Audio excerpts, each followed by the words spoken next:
Good morning বন্ধুরা, কেমন আছো তোমরা সবাই? আবারও একটা ছোট মিনি ব্লগ তোমাদের সাথে শেয়ার করতে চলে এসেছি। তো তো আজকে সকালটা আমার কীরকম কাটলো বা সকালে আজকে কি কি খেলাম, কি ব্রেকফাস্টে ছিল, সেটাই তোমাদের সাথে শেয়ার করব বলে চলে এসেছি। তো আজকে একটু হেলদি ব্রেকফাস্ট ছিল, মানে ডেইলি সেটা থাকে আর থাকবেও।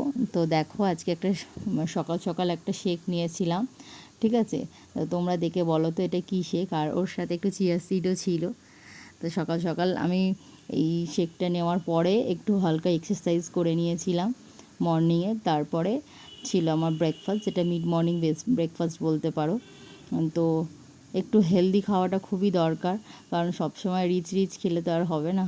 তো আজকের ব্রেকফাস্টে ছিল দেখো ওটস ছিল, একটু শসা ছিল, একটু তোমার ছোলা ছিল। তো এই রেসিপিটা তোমরা যদি চাও তো আমি দিয়ে দেবো, কীরকমভাবে এরকম হেলদি রেসিপি তোমরা তৈরি করে ব্রেকফাস্টে।